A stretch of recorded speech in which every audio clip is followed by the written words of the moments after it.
Uulit ko po, bukas po, alas 10 ng umaga, misa. Tayo po lahat ay lumuhod. Tandaan ang paggalang sa ating banal na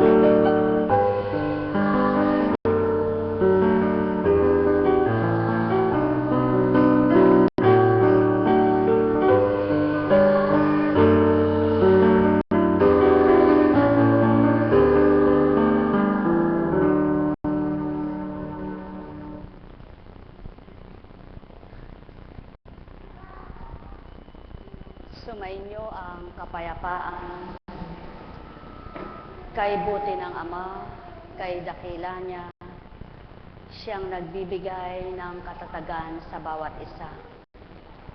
Walang hindi sisidlan niya ng lakas sa bawat anak niyang nanghihina sa paglaban at pakikibaka.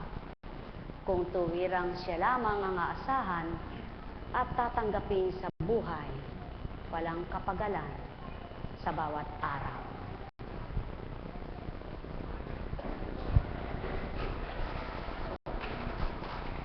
Buhay po ba ang Diyos?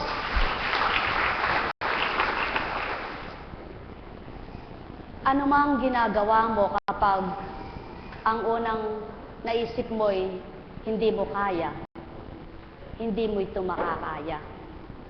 Kapag hindi mo nilabanan ang isip mo na hindi mo kaya. Subalit ano man ang ginagawa mo, walang papasok na hindi mo kaya, kundi alam mo kaya mo, sigurado makakaya. Buhay po ba ang Diyos? At kung ano man ang ginagawa mo, kung bukal sa puso mo, may pag-ibig kang totoo, di napapagal katawan mo. Bagko sa bawat ginagampanan mo, mabilis na nagagawa mo, kapag Diyos Ama ninyo ay kapiling sa Trina, Espiritu Santo niya. Buhay po ba ang Diyos?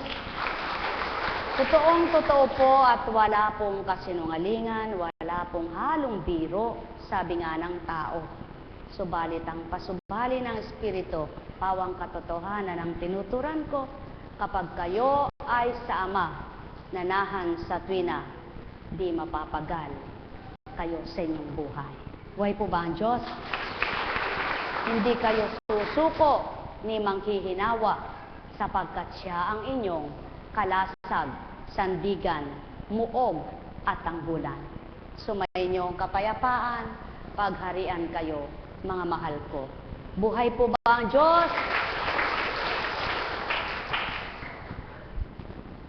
Mahirap nga pong ipaliwanag kapag hindi mo pa naunawaan yung gampanin ng kabanalan. Kapag hindi mo pa naunawaan ang pagtupad sa kabanalan, parang hindi ka panipaniwala. Ano po? Na nagagawa mo yung mga bagay na yon. Kaya nga hindi lahat ng tao maniniwala sa'yo. Kaya nga hindi lahat ng tao tatanggap sa'yo.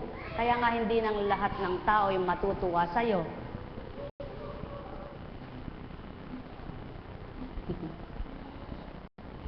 Sapagkat di nga lahat ng tao'y nakabukas na ang pangunawa sa kabanalan.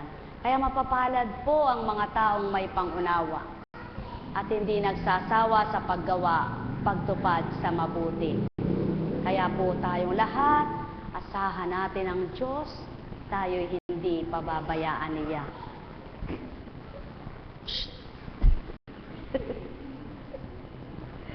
Sumasabay, kabait.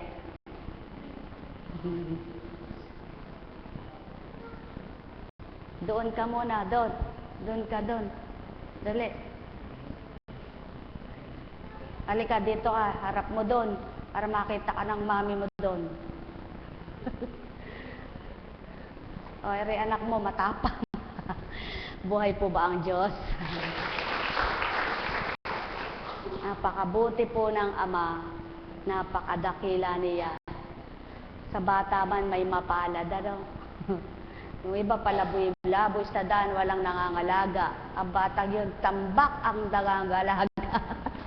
At tambak ang nag-aalaga. Kaya napakapalad na bata. Kaya dapat lumaki kang banal.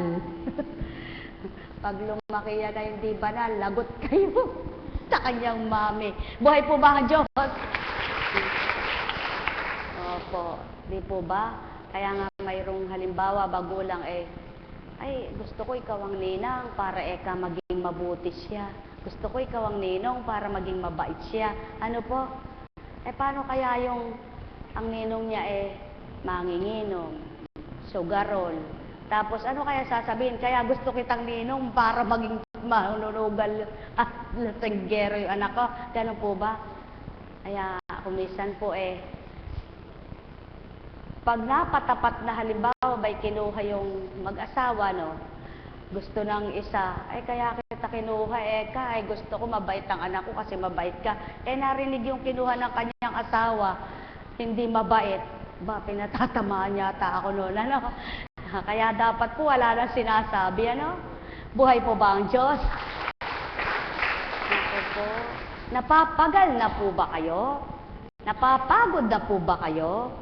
Yun po ang tanong ni kapatid, napapagod na ba kayo? Sadya pong kapag dinibdib mo ang buhay, mapapagod ka. Kapag inisip mo yung bawat nagaganap sa buhay mo, mahihirapan ka. Kapag ang inisip mo yung para bukas at para bukas at para bukas pa, manghihina ka. Subalit kapag ang inisip mo, yung gagawin mo lang ngayong maghapong ito at kung paano ang patnubay ng amay kakamtin mo at mararamdaman mo, walang sawang magagawa mo. Ang bawat maghapon ay makakahulag po sa iyo. Buhay po ba ang Diyos? At yan po ang pawang katotohanan na dapat ginagawa ng tao. Sapagkat ang buhay ay di dapat dibdiban. Pakadibdibin mo yan. Alam mo ba kung kailan ka babawian ng buhay? Paano doon sa araw-araw mo ginawa na wala ka nang ginawa kundi nakipagdibdiban sa buhay? Hindi mo naramdaman yung galak. Hindi ka nakadama ng ligaya. Sapagkat araw-araw puro na lang buhay, buhay, buhay ang iniintindi mo. Buhay po ba ang Diyos? Intindihin mo naman ang pananampalataya mo. Bigyan mo naman ng puwang ang pananalig mo. Bigyan mo naman ng panahon ang Diyos na tinatawagan mo. Iparte mo naman siya sa isip at damdamin mo. At huwag mo naman kalilimutan, kundi sa Kanya, wala ka ngayon sa mundo. Buhay po ba ang Diyos? At yan ang dapat na ginagawa ng tao, hindi dibdiban. Sapagkat, kaya nga binigyan ng gabi para ipahinga ang mata at ang isip, para ipatag ang katawan, hindi para magmukmok, mag-isip at magalit. Buhay po ba ang Diyos? Kaya dapat, ang bawat araw, kung isang dipa ang hahakbangan mo para sa isang buwan, partihin mo yun sa isang buwan, huwag mong biglain. Tama po ba? Kaya nga may 30 dias, 31 dias, 28 dias, 27 dias, 29 dias, ang February at ang buwan, di po ba? Lahat ng buwan, ano po? May 31 ang bilang, may 30, may 29, may 28 pa ang Setyembre. Tama po ba? Sa makatwid, maging ang buwan, binigyan ng petsa ng Ama. Binigyan ng hangganan ng mga bilang ng araw. Tama po ba? Pag Enero, halimbawa ay 31, sa susunod ay 30, ay puwang ang bawat araw. Kaya kung halimbawa, binigyan ka ng isang dipa na dapat iyon ang gawin mo sa isang buwan, may partihin mo yun. Huwag mong bibiglayin. Gusto mo yung para sa isang buwan, magawa mo ng isang linggo. Sino mapapagod? Buhay ba ang Diyos? Kaya nga ang Ama, ginawa na yung ginagawa niya at gagampanan niya sa 6 na araw at binigyan niya ng pahinga ang paggawa niya. Sa makatwid, kung ang Ama nagpahinga sa paggawa, ikaw rin anak niya, dapat magpahinga ka. Buhay ba ang Ama? Kung tuwirang siya nga ay Diyos na, wala ng katapatang kapangyarihan, nagpahinga pa. Ikaw, wala ka namang kapangyarihang taglay sa buhay mo, kundi sa Kanya kakukuha at hihingi ka sa Kanya, pagkatapos ayaw mong magpahinga. Buhay bang Ama? Ipahinga mo yung isip mo, ipahinga mo yung mata mo, ipahinga mo yung damdamin mo, ipahinga mo yung katawan mo, lahat ipahinga mo para makadama ka ng totoong pag-ibig at kalinga ng Ama. Buhay bang Ama? Ang isip saan mo ipapahinga? Sa kung ano-anong ginugugol mo. Para sa 1 taon pa, iniisip mo na. Para sa 2 taon pa, iniisip mo na. Pinaplano mo na para sa 10 taon. Alam mo ba kung mabubuhay ka pa ng 10 taon? Buhay ba ang Ama? Ang para sa 1 linggo, dapat ay araw-araw may ginagawa ka. Gusto mo tapusin mo na yung para sa 1 linggo. Para hindi naabuti ng 1 linggo. Meron bang natatapos na gawain? Tapusin mo man ito ng 1 linggo'y ginawa mong 3 araw, siguradong bukas sa 4 na araw gagawa kang muli. Buhay bang Ama? Kaya sa makatwid, kailangang ipahinga mo yung isip mo sa pag-alala, pagkatakot at pagkabahala para mapatag ka at mamayapa ang kalooban mo. Ipahinga mo naman ang mga pangarap mo. Ilagak mo sa Ama ang lahat ng ito at siyang magbibigay ng tamang buhay mo. Buhay bang Ama? Sapagkat kung lahat ng iniisip mo ay matutupad nga ito, mag-isip ka ng mag-isip ng mabuti para matupad ng matupad sa'yo.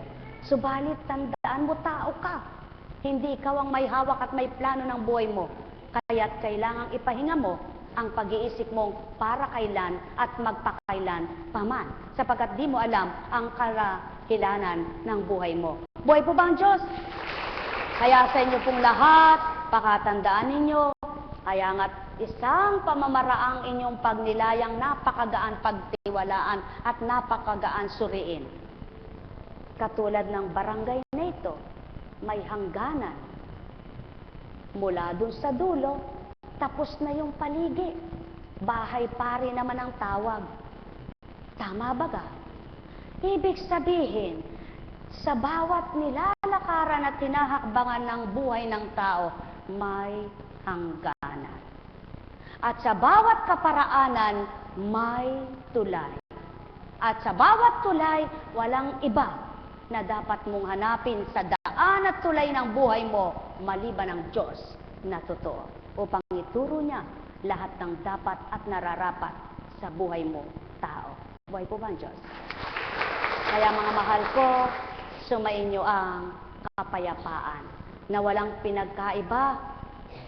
Ang mabuting balita, ang pagbasa kanina, binigyan ng kaparaanan ng Ama kung ano isisiwalat nitong si Juan Bautista upang pagdatal ng anak na tunay na magsisiwalat ng katotohanan ay ang para sa katotohanan naman ang ilahad niya.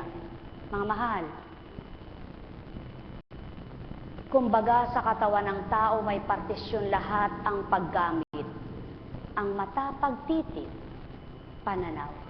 Ang tenga pandinig, ang bibig, pananalita. Panlasa ay dila. Ang kamay, panghawak, pangabot, paggawa. Ang paa, panlakad sa makatwid. Lahat ng partisyon mo ay binigyang bahagi ng paggalaw ng Ama at partisyong paggamit. Gamitin mo rin ang iyong isip kung papaano mo papartihin ang bawat araw mo na di ka matitigib ng lumbay at pait. Gamitin mo rin ang damdamin mo na parte mo ang bawat isang kapwa mo at ang Ama para sa gayon, hindi lamang sa tuwinang maisip mo, ikay nag-iisa, kundi sa tuwinang maisip mo, mayroon kang kasama. Buhay ba ang Ama? Kaya sa inyong lahat, sumainyo ang kapayapaan, pagharian, kayong lubos. May tanong po ba kayo? Buhay nga po ba ang Diyos? Dahil buhay ang Diyos,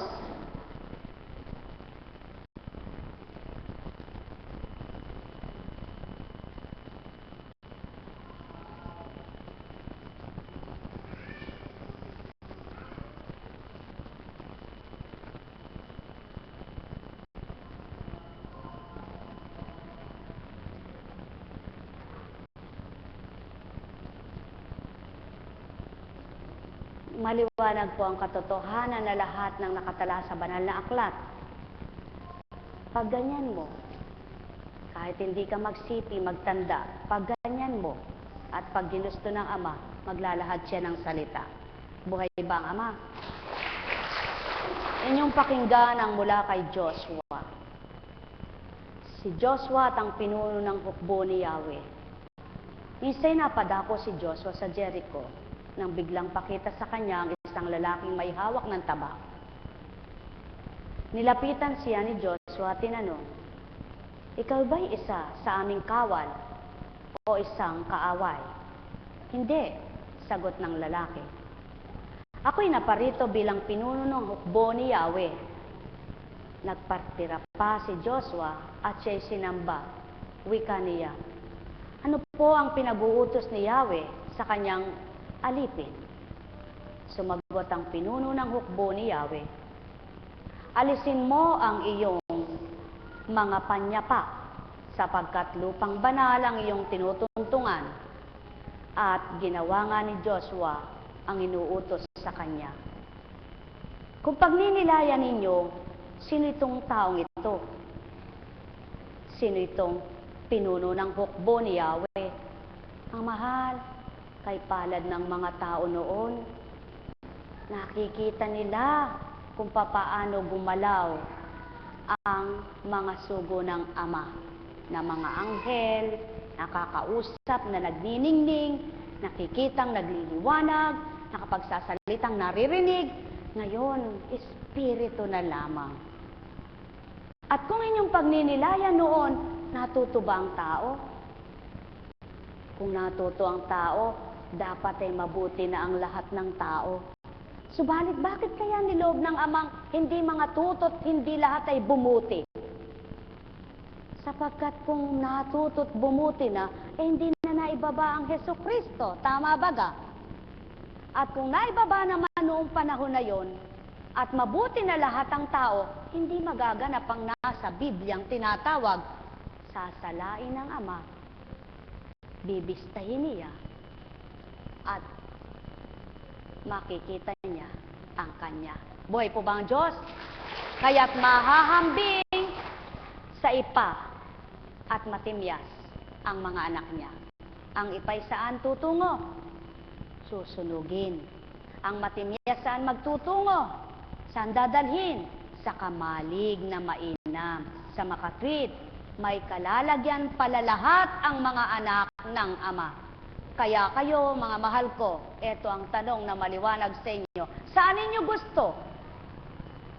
Sa susunugin na pugon ng apoy ng impyerno o sa kamalig na mabuti?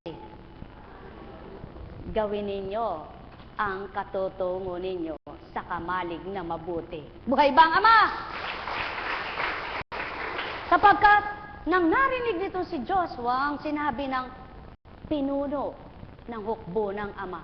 Ano yung pinuno ng hukbo? Yung pinuno ng hukbo niya ng kabanalan, ng kabutihan, ang kanyang sinugo.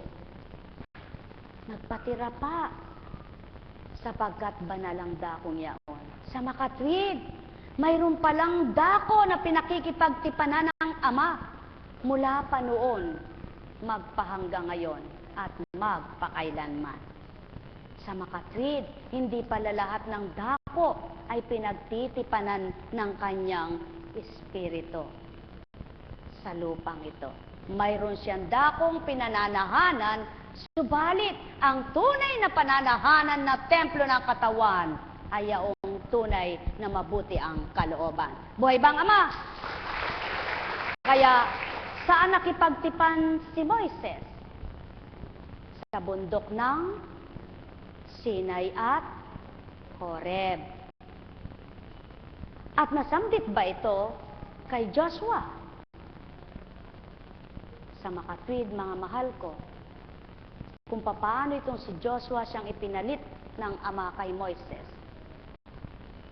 mayroon palang kapalit ang lahat ng mga hinihirang niya bago bawian ang buhay. Upang di matapos ang saling lahi para nang sa gayon ay huwag maputol ang paglalathala ng mabuting balita.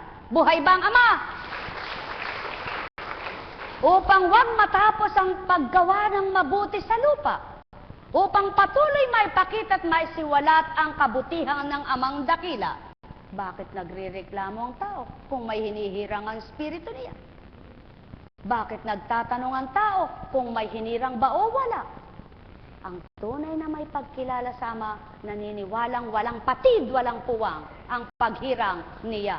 Sapagkat hindi magaganap na maputol ang paghirang ng Ama, sapagkat di lahat ng tao'y dadaluyan ng salita niya para ibigkas at tiluwal sa mga anak niya.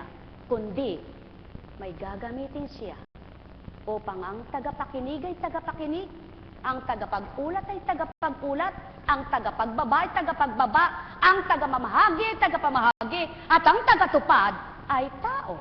Buhay ba ang Ama? Sapagkat ang magpapatupad naman ay ang Ama. Mga mahal, sumainyo ang kapayapaan sa makatwid at madaling salita na pangungusap ng tao, alalaumbaga ang pasubali ko sa pamamagitan ng Espiritu. Kung may pandinig, kayo'y nakarinig. Sumainyo ang kapayapaan, pagharian kayo.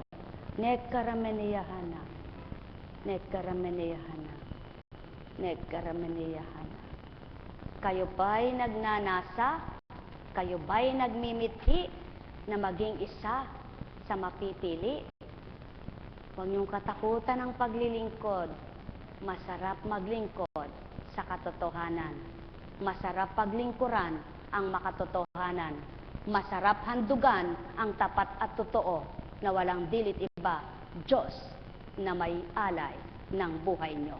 Sumainyo ang kapayapaan, pagharian kayo, mga mahal ko. Nekkarameniyahana, nekkarameniyahana, nekkarameniyahana. Buhay po ba ang Diyos? Sino po ang natatakot maglingkod? Alam niyo po, nang hindi rin ako ganito,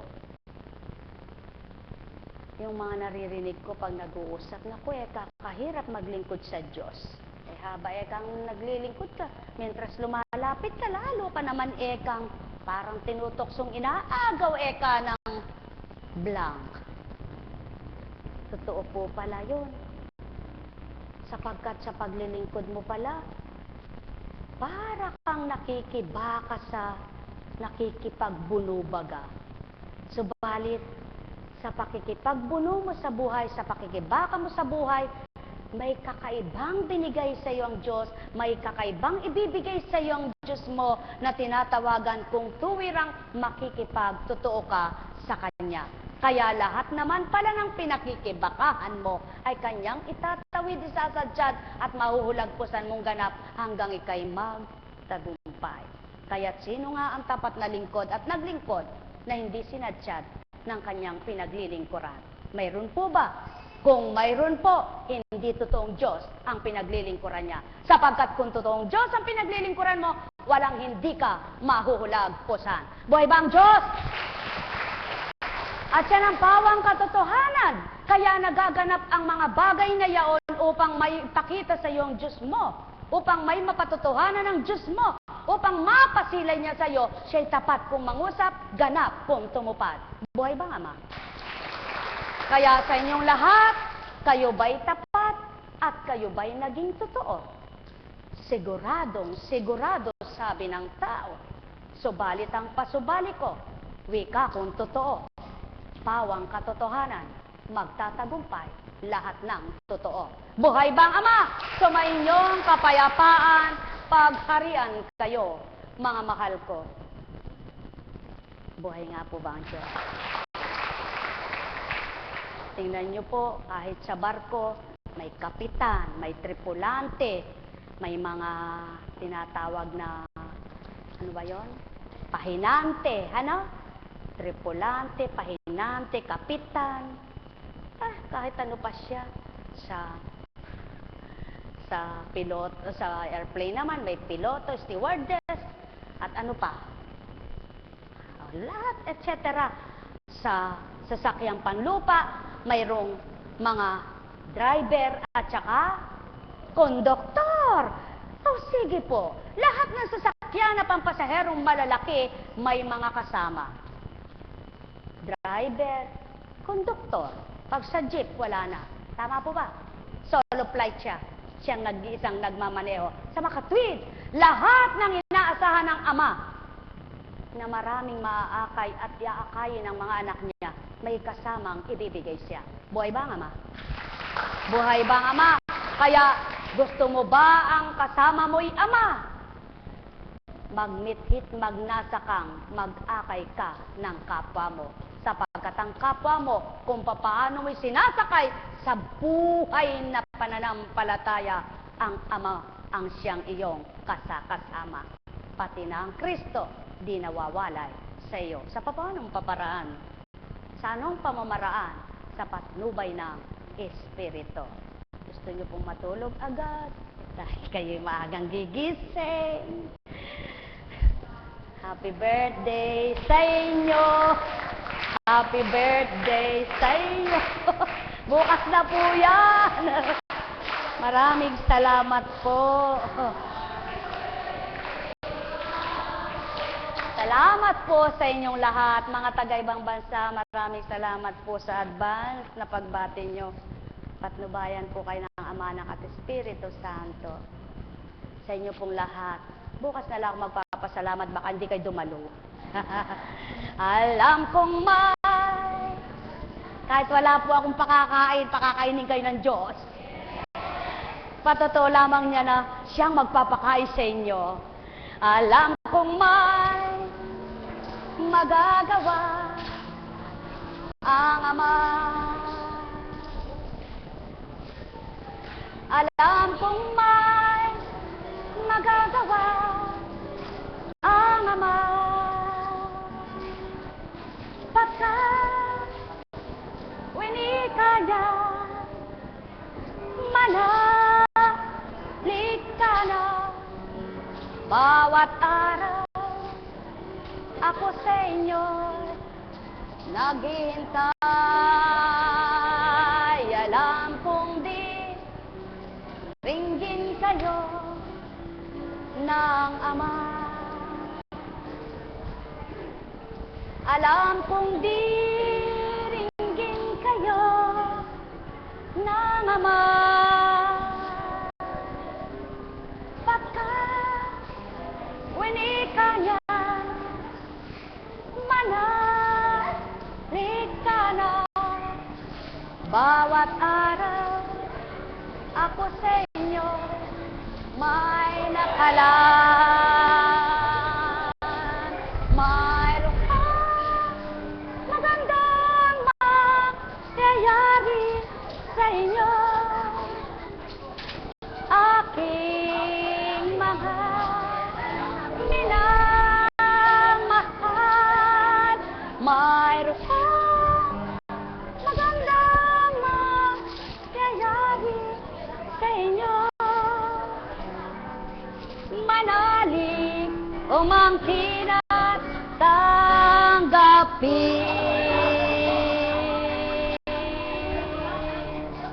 Buhay po ba ang Diyos? Patutuyin niya ang kapatid na Cecil.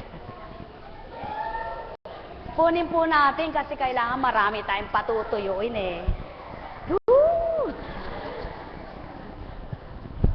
Paano po? Maaga po ang misa natin. Bibiyahe pa po kayo. Bustos pa kayo. Malayo kayo. Malapit lang yun ano. Kaya po para mahaba-haba naman relax ang inyong magawa sa magdamag na ito. Anong oras na? Tutulog kayo, halimbawa ay alas 11 o alas 10.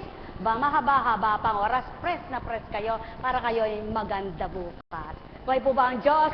O mga lagad, pagpalain po kayong lahat. Bukas po, may misa tayo. Alas 10 ng umaga. Salubungin po natin ang may galak ang kaarawan ni Apo Pudjin. Buhay po ba ang Diyos?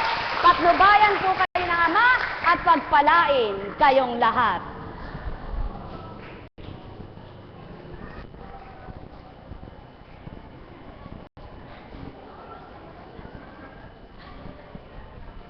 Tapos agad. I love you, anak.